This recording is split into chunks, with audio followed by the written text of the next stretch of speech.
बिस्मिल्लाहिर्रहमानिर्रहीम। आज का जो हमारा टॉपिक है वो बेसिकली है पीपीएससी की तैयारी कैसे करें, सीएसएस की, फिर इसके अलावा एमडी कैट, नेट, गेट, ये जितने भी टेस्ट हैं उनकी तैयारी कैसे करें, इजी ट्रिक्स कैसे हमें पता चले, कौन से ऐसे फार्मूलाज हैं, थ्योरीज हैं जो हम लर्न करके इजीली हम अपने टेस्ट को क्लियर कर सकें।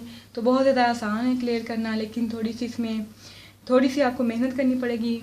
मतलब अगर आप बुक्स नहीं पढ़ सकते, इतनी सारी बुक्स, इतना सारा सिलेबस अगर आप कवर नहीं कर सकते, तो आप बेसिकली आप जितने भी हमारे लेक्चर हैं वो देख लें तो इंशाल्लाह आपका कवर हो जाएगा। इसके अलावा जो दूसरे टॉपिक्स हैं उनके मतलब आगाही हासिल करते रहें तो ईज़िली आपका टेस्ट क्लियर हो सकता है। तो इससे पहले कि मैं आपको अगले वाला आपका सारा जितना भी लेक्चर मैंने आपके लिए तैयार किया है वो आपको बताऊं, इससे पहले आप हमारा चैनल सब्सक्राइब करें, लाइक करें, शेयर करें, ताकि जितनी भी आने वाली वीडियोज़ हैं वो आपको मिलती रहें। तो ना सिर्फ मैं ये वाला लेक्चर डिलीवर करूँगी, बल्कि अगले लेक्चर जितने भी होंगे वो मेरे पीपीएससी, जितने भी नेट, गेट, ये जितने भी टेस्ट हैं उनके बारे में ही होंगे, नम्स के बारे में भी होंगे, ताकि और इसके अलावा एयरफोर्स जो है उनमें इंटेलिजेंट टेस्ट और ट्रिक्स कौन सी हैं, बेसिकली जो बच्चों को प्रॉब्लम होती है वो मैथ में होती है और इंटेलिजेंट टेस्ट में, जिसकी वजह से उनके जो है वो टेस्ट क्लियर नहीं हो सकते। तो मैं ज़्यादा से ज़्यादा अपनी वीडियोस में ज़ोर दूंगी कि इंटरमीडिएट का सिलेबस, एमएससी का, बीएससी का, इनमें से और इंटेलिजेंट टेस्ट और मैथ जो हैं उनके क्वेश्चन ज़्यादा मैं आपको ताकि ज़्यादा अपलोड कर सकूं, ताकि आपको ज़्यादा से ज़्यादा फ़ायदा हो और सारे का सारा आपका सिलेबस भी कवर हो सके और आप इजीली टेस्ट अटैम्प्ट करो और फिर उसको पास भी करो। तो चलें आज हम स्टार्ट करते हैं। इसमें बेसिकली मैंने 10 क्वेश्चन लिखे हैं, तो अगले वाली वीडियोस आप देखते रहें, उसमें भी मैं दूसरे क्वेश्चन जो हैं, ट्रिक्स जो कौन सी हैं, मैथ के कौन से क्वेश्चन हैं, उर्दू, इस्लामिया, सबको मैं कवर कर रही हूँ। तो इसमें सबसे पहले जो क्वेश्चन है वो है ऑर्बिटल वेलोसिटी। ये बेसिकली है फिजिक्स इंटरमीडिएट हमारे पास फर्स्ट ईयर का क्वेश्चन है। ऑर्बिटल वेलोसिटी v इक्वल है g/r। अब यहाँ पे उन्होंने ऑर्बिटल वेलोसिटी इसमें पूछ भी सकते हैं, कोई हमें दे के वैल्यूज देके कि g की वैल्यू ये है, m की वैल्यू ये है, r की value, then find the orbital velocity. तो हम ये वाला फार्मूला अप्लाई करके हम इजीली अपने जो क्वेश्चन का आंसर है वो दे सकते हैं। तो यहाँ पे याद रखना है कि g/m/r। तो यहाँ पे ये जो फार्मूला है इसमें आगे भी लिख सकते हैं g/m/r, लेकिन वहाँ पे क्या करेंगे, यहाँ पे g/m जो है ये दोनों कैपिटल में है और r जो है वो स्मॉल लेटर है। तो यहाँ पे आपको कंफ्यूज कर सकते हैं कि आगे वाला भी g/m/r दे सकते हैं, वो यहाँ पे फॉर एग्जांपल यहाँ पे आपको स्मॉल लेटर में दे दे। तो इसलिए ये जो फॉर्मूलाज होती हैं इनको जहन में, और इसके अलावा इनकी ये जो जीएम के ये कैपिटल में है या स्मॉल में है, ये बहुत ज़्यादा इंपॉर्टेंट है। यहाँ पे आके बच्चे कंफ्यूज होते हैं कि मैंने तो सही लगाया था g/r, लेकिन उनको ये नहीं पता होता कि वो कैपिटल में था और नीचे वाला स्मॉल में था। तो ये आपने अच्छी तरह ध्यान में रखना है।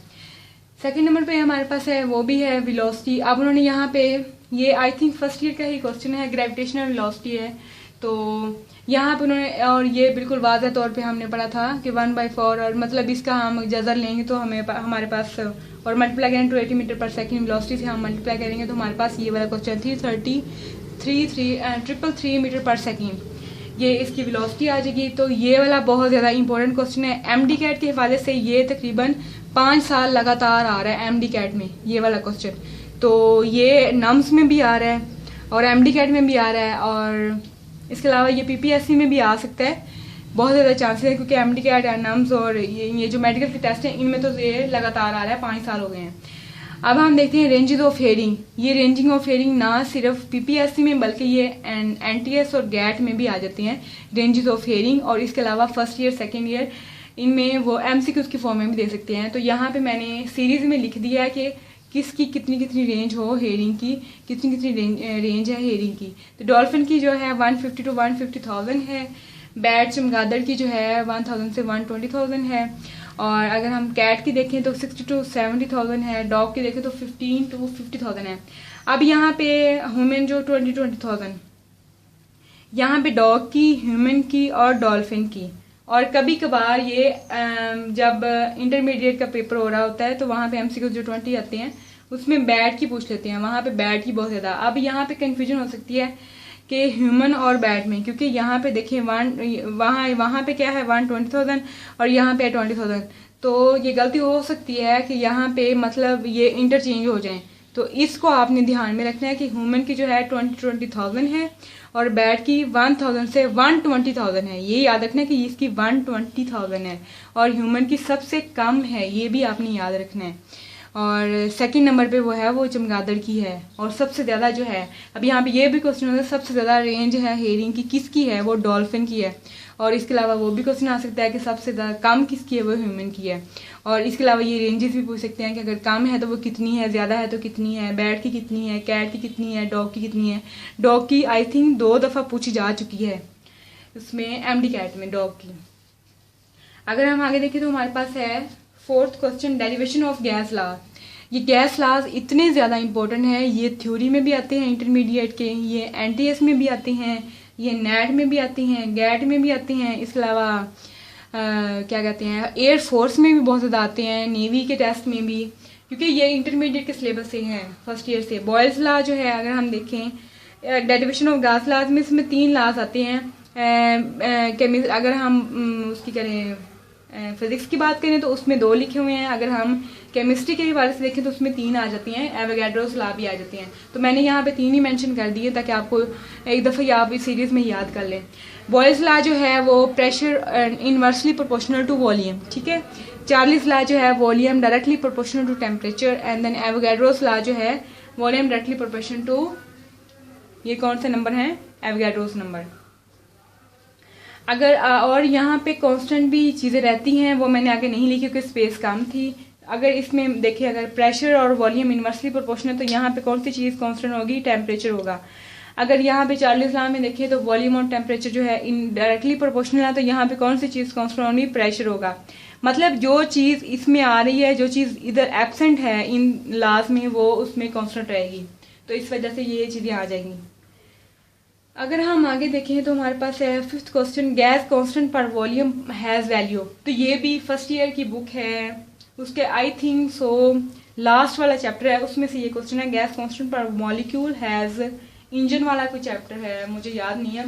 गैस कांस्टेंट पर मॉलिक्यूल हैज़ वैल्यू, इसकी वैल्यू कौन सी है, 1.38 मल्टीप्लाई 10⁻⁻23 जॉल पर केल्विन। अब यहाँ पे बेसिकली एमडी कैट में क्या करते हैं कि यहाँ वैल्यू यहाँ पे -23 दे देते हैं, कईयों में +23 दे देते हैं और कुछ में इसकी वैल्यूज ही चेंज कर देते हैं।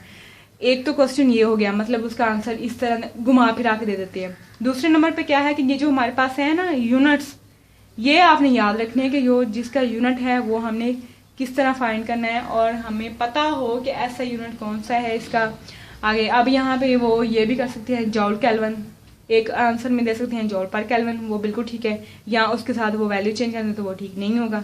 तो आपने ये पूरी वैल्यू जो है वो अच्छी तरह याद करनी है कि पहले नंबर पे तो ये वैल्यू याद करनी है, दूसरे नंबर पे ये देखना है कि 10⁻⁻23 है, +23 नहीं है। देन थर्ड पे आपने देखना है कि हमारे पास ऐसा यूनिट कौन सा है, जॉल पर केल्विन है, इस पे जोर देना है।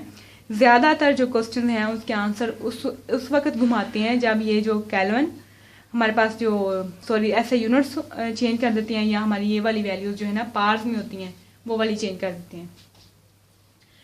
आगे हम देखें, अगर हमारे पास है 6th question derivation of CP - CV। अगर हमने फर्स्ट ईयर में ही पढ़ा था डेरिवेशन ऑफ CP - CV, तो इसका जो करेक्ट आंसर है वो है रेजिस्टेंस। तो यहाँ पे R लिखा होता है, ये डेरिवेशन है, उसके आगे यहाँ पे अगर हम =R भी लिख देते हैं उसके आंसर में, लेकिन यहाँ पे मैंने रेजिस्टेंस लिख दिया है ताकि R का हमें पता हो कि R क्या चीज़ है। तो यहाँ पे R जो है वो रेजिस्टेंस है। अगर हम 7 पे देखें तो last expedition of holy prophet सल्लल्लाहु अलैहि वसल्लम, तो मतलब लास्ट एक्सपीडिशन, लास्ट जो एक्सपीडिशन थी आप वसल्लम की वो कौन सी थी, वो तबूक थी। अब ये वाले जो क्वेश्चन है, ये जो 4 क्वेश्चन हैं ये हैं इंटेलिजेंट टेस्ट, ठीक है, जो बच्चे जिसमें जाके ज़्यादा कंफ्यूज हो जाती हैं, मतलब सही तरह से आंसर नहीं देते, जनरल नॉलेज के क्वेश्चन है ये वाले। इसमें तबूक आ गई। अब हम देखते हैं 8th में UN वाज फाउंड इन, मतलब कब ये UN बनी थी, 24 अक्टूबर 1945 को ये बनी थी तबूक। UN वाज फाउंड इन 24 अक्टूबर 1945 में। अगर हम 9th पे देखें तो वॉलीबॉल वार्म अप इज, मतलब ये वॉलीबॉल वार्म अप कब होती है, 4 मिनट्स में ये होती है, ठीक है, 4 मिनट में हुई थी वार्म अप। और अगर हम 10th में देखें PSL रनर अप वार, रनर अप PSL के रनर अप कौन से थे, पेशावर ज़ल्मी, और PSL जीती किसने थी? कोयटा ग्लैडिएटर्स ने। तो ये यहाँ पे रनर अप, यहाँ पे जो कीवर्ड है, जिसमें मैंने पिछली वीडियो में बताया कि आपने कीवर्ड देखना है, अब ये ऐसे नहीं तुक्का लगा देना। यहाँ पे देखें रनर अप कौन है? पेशावर ज़ल्मी। एक और क्वेश्चन था वो PSL के हवाले से था कि PSL जो है वो वॉन किसने की थी, मतलब जीती किसने थी? तो वो कोयटा ग्लैडिएटर्स ने जीती थी। रनर अप कौन से थे? पेशावर ज़ल्मी। इसी तरह ये ऊपर वाले क्वेश्चन मैंने आपको बताए हैं। तो मैंने यहाँ पे 10 क्वेश्चन बताए हैं। अगली वाली वीडियोज़ में आपको बताऊंगी फिजिक्स, केमिस्ट्री, बायो अलग-अलग करके उसका सेक्शन में मैं आपको बताऊंगी। इंटेलिजेंट टेस्ट उस पर ज़्यादा जोर दूंगी और मैथ पे ज़्यादा जोर दूंगी, क्योंकि ये 2 ऐसे टेस्ट हैं जिनमें जाके बच्चा जो है वो फेल हो जाता है, जिसकी वजह से उसका क्लियर नहीं होता। तो आज के लिए इतना ही। Thank you so much.